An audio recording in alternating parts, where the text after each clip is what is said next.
मैं अप्रिशिएट करता हूँ स्पीकर साहब को, सीएम साहब को, कि जिस तरह उन्होंने पॉलिटिकल पार्टीज को एंगेज किया और अपने टॉप एजेंडे पे सबसे पहले सिक्योरिटी को रखा, सिक्योरिटी कमेटी बनाई और इसके बाद तमाम पार्टीज को जिस तरह साथ लेके चल रहे हैं ताकि इस सूबे के मसले को, जो सिक्योरिटी का मसला है, इसको टॉप प्रायोरिटी पर रख के इस मसले को हल कर सकें और हम बता सकें कि जो मैंडेट खैबर पख्तूनख्वा का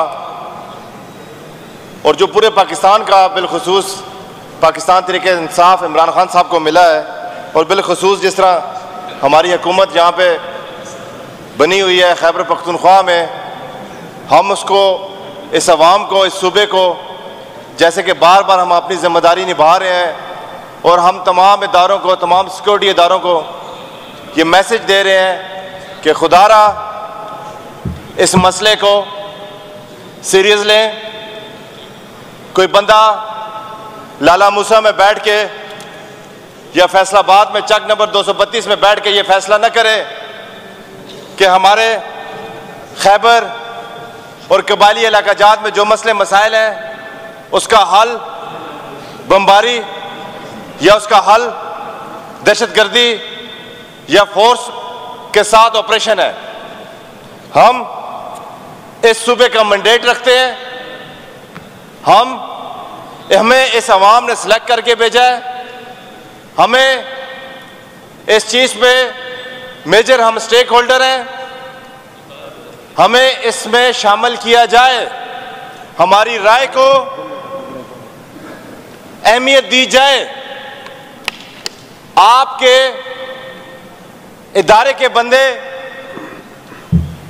शहीद होते हैं, आप और हम उसका अफसोस तो करते हैं, लेकिन आपको यह एहसास होना चाहिए कि उस अदारे में जो बंदे हैं उसमें मेरा भाई है जो शहीद होता है, या वो मेरा वालिद होता है, या वो मेरा भाई होता है, या वो मेरा बेटा होता है, या वो मेरा कजन होता है, या वो मेरी बहन का शौहर होता है। हमें उसमें उतनी ही तकलीफ होती है जितनी किसी भी एक पेट्रियोटिक बंदे को होती है। आप लोग इस मुल्क के साथ क्या कर रहे हैं? हम लोग कहते हैं इसका डायलॉग के साथ इसका मसला हल करें, आप लोग कहते हैं ये दहशतगर्द है। हमें दहशतगर्दी की, स्पीकर साहब आज इसकी डेफिनेशन हमें बताएं। बमबारी करना दहशतगर्दी है या अमन की बात करना दहशतगर्दी है? जिस बंदे का मैंडेट है वो कहता है आप अमन से बात करें, जो फॉर्म 47 पे आता है वो कहता है यहां पे जोर जबरदस्ती से बमबारी करें। आपके पास मैंडेट है या हमारे पास मैंडेट है? आप लोग यहां पे फॉर्म 47 पे आए हुए हैं, आप किसके एजेंडे पे काम कर रहे हैं? आप लोग कौन होते हैं हमें दहशतगर्द करने वाले? आप लोग कौन है? वो अंग्रेजी में कहते हैं ना स्पीकर साहब, who the hell are you? आप हमें बताएंगे कि हमने अपने सूबे में क्या करना है?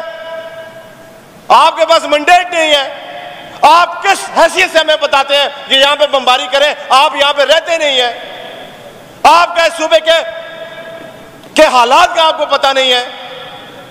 सूबे की दहशतगर्दी खैबर पख्तूनख्वा फेस कर रहा है, यहां की आवाम फैसला करेगी कि यहां पे क्या करना है। दहशतगर्दी हमारे ऊपर हो, बंदे हमारे शहीद हो और फैसले आप करें वहां पे बैठ के। इस तरह मुल्क नहीं चलता। स्पीकर साहब, मुझे वह इंतहाई अफसोस के साथ कहना पड़ता है, चाहे हमारी ओपोजिशन की जमातें हैं, चाहे हम सब इस ऐवान में बैठे हुए हैं, खैबर पख्तूनख्वा का वज़ीर आला जाता है और एडियाला की जेलों में, जेल के बाहर रोडों पे रुल रहा होता है। ना आप लोग, हमारे इदारे, ना आप लोग अदालती हुक्म मानते हैं, ना आप लोग स्पीकर की और इस असेंबली की कोई करारदाद मानते हैं, ना आप लोग कोई जिरगा मानते हैं, ना आप लोग अवामी राय मानते हैं। आप लोग चाहते क्या है इस मुल्क के साथ? आप बनाना क्या चाहते हैं इस मुल्क को? अगर नहीं मानना तो बंद करें इस असेंबली को, बनाएं इसको भी कोई मैसेज बना दें इसको भी। यहां पे क्यों लोगों को ला के टाइम जाया कर रहे हैं जब आप लोगों ने माननी नहीं है? हमारी करारदादों को उठा के आपने रद्दी की टोकरी में फेंक देनी है और आप लोग हमें ये बताते हैं कि इस मुल्क में रूल किसका चलता है। इसी वजह से फिर हम आपसे क्वेश्चन करते हैं कि हमारे मुल्क की अदलिया 140 में से 138वें नंबर पर क्यों है? इसका जिम्मेदार कौन है? इस मुल्क में जो करप्शन हो रही है इसका जिम्मेदार कौन है? हमारे मुल्क में रूल ऑफ लॉ नहीं है, इसका जिम्मेदार कौन है? हमें बताएं। आज आप सामने आए, आप सियासतदानों को आगे कर देते हैं। वजीर दिफा साहब हमारे ख्वाजा आसिफ साहब कहते हैं इस मुल्क में जो ब्यूरोक्रेसी है इसने 2000 अरब की करप्शन की है। अभी इस ये ब्यूरोक्रेसी से वजीर दिफा जो है इससे ज्यादा बेहतर और कौन है बंदा जो हुकूमत में बैठ के ये कह रहा है। हमें और मजबूर न किया जाए स्पीकर साहब। हमारे मोहतरम कायद जनाब इमरान खान साहब को बेगुनाह बेखता उसकी वाइफ बुशरा बीबी को, इमरान खान साहब को, शाह महमूद कुरैशी साहब को और यास्मीन राशिद साहबा को, एजाज चौधरी साहब को और सरफराज चीमा साहब को और भी बाकी हमारे जितने भी असीरान हैं, इनको किस चीज़ की सज़ा दे रही है?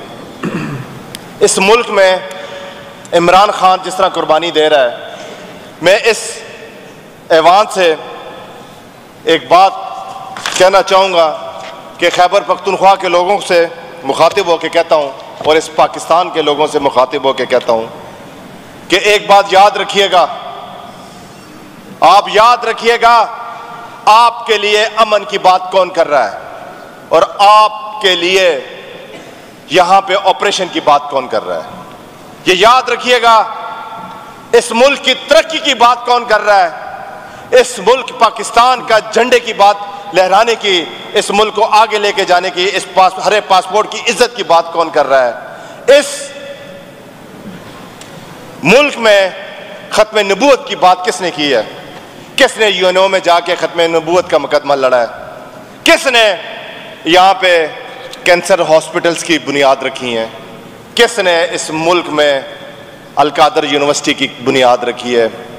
मेरे मुल्क के लोगों, हज़रत अली रज़ी अल्लाह ताला अन्हु का कौल है, जब जुल्म करने पे खामोशी अख्तियार की जाए तो जो लोग खामोश होते हैं वो भी उस जुल्म में उस जालिम के साथ बराबर की शरीक हैं। हमारा, मुझे अफसोस के साथ कहना पड़ता है, कल हमारे 9 नौजवान मिनिस्टर साहिबान ने यहाँ पे प्रेस कॉन्फ्रेंस की, जो फॉर्म 45 पे ओरिजिनल अवाम के मैंडेट के साथ आए हुए हैं, उसकी पूरी मीडिया ने ब्लैकआउट किया हुआ था। किसी टीवी किसी चैनल ने उनको लाइव नहीं दिखाया। उसके मुकाबले में हारे हुए शख्स फॉर्म 47 के वज़ीर आज़म, जिसका 17 सीटों पे वज़ीर आज़म बन के बैठा हुआ है, उसका एक मुंशी अगर वहाँ पे प्रेस कॉन्फ्रेंस करता है तो आप लोग लाइव दिखाते हो। और मेरे दोस्तों, आप लोगों एक ज़िम्मेदार मीडिया हो, आप लोगों को एक रोल प्ले करना चाहिए, जर्नलिज्म के तकाजे पूरे करने चाहिए। अगर इतने ही डरते हो तो अपने मालिकान को कहो ये चैनल और अखबार बंद कर दें। जब इतने ही बाइसनेस दिखाते हो तो अपने चैनल्स बंद कर दें। अगर इतनी हिम्मत नहीं है तो इस मुल्क में बताएं कि इस मुल्क का आइन मुअत्तल हो चुका है। आप बताएं, इस मुल्क में कोई रूल ऑफ लॉ नहीं है, इस मुल्क में कोई कानून नहीं है, जिसकी लाठी उसकी भैंस है। हम लोग मजबूर हैं, हम हक नहीं लिख सकते, हम सच नहीं लिख सकते, हम नहीं बता सकते कि इमरान खान को इस वजह से कैद किया हुआ है कि इमरान खान अवाम की बात करता है, इस मुल्क की बात करता है, इस मुल्क के शरियों की बात करता है, ह्यूमन राइट्स की बात करता है। इसके साथ ही मैं इजाज़त चाहता हूँ स्पीकर साहब आपके टाइम का, और इसके साथ मैं इस मुल्क से और इस जर्नलिज्म से और इस मीडिया से और इस वकला बरादरी से कि मैं ये देखूँगा कि जिस तरह अब 27वीं तरमीम की बातें की जा रही हैं, और इंशाअल्लाह ये एक ज़िम्मेदार, ये जो बार्स हैं हमारी पढ़े लिखे लोग हैं हमारे मुल्क के सोसाइटीज़ की, ये इंशाअल्लाह इसमें एक मेजर रोल अदा करेंगे, जो बुनियादी हकूक़ हमारे मुअत्तल हो चुके हैं 26वीं तरमीम में और 27वीं तरमीम में ये जो करने जा रहे हैं उसके ख़िलाफ़ ये सारे इंशाल्लाह आवाज़ उठाएंगे। अगर नहीं उठाएंगे तो हम आपको बता दें स्पीकर साहब, इंशाल्लाह अल्लाह के फजल करम से हम एक सिग्नल का वेट करेंगे और इंशाल्लाह जब इमरान खान की कॉल आएगी तो फिर पूरा पाकिस्तान इंशाल्लाह मूव होगा और हम एहतजाज करेंगे। बहुत शुक्रिया आपका।